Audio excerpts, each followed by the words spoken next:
Breaking news చూస్తున్నాం. హైదరాబాద్ హుమయూన్ నగర్ లో దారుణం జరిగింది. టెంట్ హౌస్ లో పనిచేసే ఇద్దరు వ్యక్తుల మధ్య జరిగిన గొడవ క్రమంగా హత్యకు దారితీసింది. రాహుల్ అనే వ్యక్తి తలపై దినేశ్వర్ బండరాయితో కొట్టి చంపేశాడు. ఆ తర్వాత అక్కడి నుంచి పరారయ్యాడు. సమాచారం అందుకున్న పోలీసులు సంఘటన స్థలానికి చేరుకుని కేసు నమోదు చేసుకుని దర్యాప్తు చేస్తున్నారు. మృతదేహాన్ని పోస్టుమార్టం కోసం ఉస్మానియా ఆసుపత్రికి తరలించారు. తాగిన మత్తులో ఈ గొడవ జరిగినట్లు పోలీసులు చెబుతున్నారు. మరోవైపు మర్డర్ కు సంబంధించిన దృశ్యాలు సీసీ కెమెరాలో రికార్డ్ అయ్యాయి. వాటి ఆధారంగా పోలీసులు దినేశ్వర్ ను పట్టుకునేందుకు ప్రయత్నిస్తున్నారు.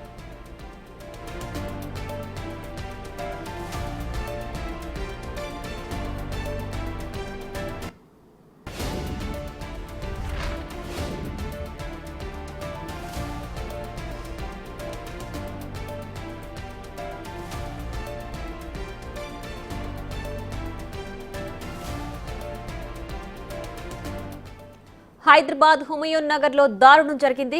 టెంట్ హౌస్ లో పనిచేసే ఇద్దరు వ్యక్తుల మధ్య జరిగిన గొడవ క్రమంగా హత్యకు దారితీసింది. రాహుల్ అనే వ్యక్తి తలపై దినేశ్వర్ బండరాయితో కొట్టి చంపేశాడు. ఆ తర్వాత అక్కడి నుంచి పరారయ్యాడు. సమాచారం అందుకున్న పోలీసులు సంఘటన స్థలానికి చేరుకుని కేసు నమోదు చేసుకుని దర్యాప్తు చేస్తున్నారు. మృతదేహాన్ని పోస్టుమార్టం కోసం ఉస్మానియా ఆసుపత్రికి తరలించారు. తాగిన మత్తులో ఈ గొడవ జరిగినట్లు పోలీసులు చెబుతున్నారు. మరోవైపు మర్డర్ కు సంబంధించిన దృశ్యాలు సీసీటీవీలో రికార్డ్ అయ్యాయి. వాటి ఆధారంగా పోలీసులు దినేశ్వర్ ను పట్టుకునేందుకు ప్రయత్నిస్తున్నారు. మరింత సమాచారం మా ప్రతినిధి రాణా ఫోన్ లైన్ లో అందిస్తారు. రాణా, చెప్పండి, హుమయూన్ నగర్ లో జరిగిన మర్డర్ కి సంబంధించి అసలు గొడవ ఎలా స్టార్ట్ అయింది? ప్రస్తుతం దినేష్ పరారీలోనే ఉన్నారా? పోలీసులు ఎంతవరకు గాలింపు చర్యలు చేపట్టారు? హుమయూన్ నగర్ విజయనగర్ కాలనీలో ఉన్నటువంటి A1 టెంట్ హౌస్ లో ఇవాళ గొడవ జరిగింది. ఆ గొడవలో ఇద్దరు వ్యక్తులు కొట్టుకున్నారు. ముఖ్యంగా రాత్రి టెంట్ హౌస్ లో పనిచేస్తున్నటువంటి ఇద్దరు వ్యక్తుల మధ్య కూడా తాగిన మధ్యలో గొడవ జరిగినట్టుగా తెలుస్తుంది. రాహుల్ అనే వ్యక్తి దినేశ్వర్ పైన తలపైన బండరాయి ఎత్తుకుని కొట్టి చంపేశాడు. అక్కడి నుంచి కూడా పరారైనటువంటి పరిస్థితి కనపడుతుంది. అయితే పోలీసులు అనేక కోణాల్లో కూడా అతను ఎక్కడున్నాడు ఏంటి ఆచూక కోసం కూడా గాలింపు చర్యలు చేపట్టినటువంటి పరిస్థితి కనపడుతుంది. ఇప్పటికే హత్య జరిగిన తీరుపైన కూడా సీసీ కెమెరా ఫుటేజ్ అంతా కూడా చెక్ చేశారు.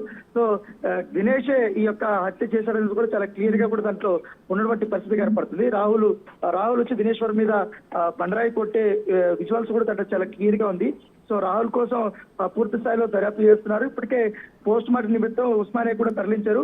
ఈ తాగిన మత్తులని గొడవ జరిగిందనేది కూడా వాళ్ళు కూడా చెప్తున్నారు. అయితే వీళ్ళిద్దరికీ కూడా వ్యక్తిగత గొడవలు కూడా కొంతకాలంలో ఉన్నట్టుగా తెలుస్తుంది. అయితే ఒకటే షాప్ లో కూడా ఉన్న పరిస్థితుల్లో వాళ్ళిద్దరూ కలిసి పని చేయాల్సిన పరిస్థితుల్లో కావాలని ఇక్కడ గొడవ పెట్టుకొని ఇక్కడ మర్డర్ వరకు కూడా వెళ్ళిందనేది కూడా చెప్తున్నారు. అయితే ఆ షాప్ లో పనిచేసుకుంటే ఇతర సంబంధించిన వ్యక్తిని కూడా పోలీసులు విచారించడం జరిగింది. టెంట్ హౌస్ ఓనర్ కూడా విచారించినటువంటి పరిస్థితి కనపడుతుంది. వీళ్ళు A క్లాస్ సప్లయర్స్ పేరుతో అక్కడ అన్ని సంబంధించిన టెంట్ హౌస్ సంబంధించిన సామాన్లన్నీ కూడా వాళ్ళు అద్దెకిస్తుంటారు, అలాగే విక్రయిస్తున్నటువంటి పరిస్థితి కూడా కనపడుతుంది.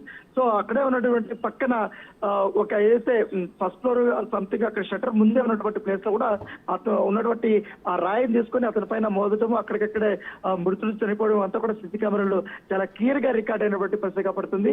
సో ఖచ్చితంగా కూడా ఎవరైతే నిందితుడు ఉన్నాడో అతని నిందితుడిని మేము పట్టుకోవడానికి ప్రయత్నిస్తామని చెప్తున్నాడు. అతను సిటీ దాటి వెళ్లిపోయినట్టుగా పోలీసులు సమాచారం ఉంది. సో రేపటి లోపల అతన్ని పట్టుకొని రిమాండ్ తరలిస్తామని కూడా పోలీసులు చెప్తున్నారు. Right Rana, thanks for the updates.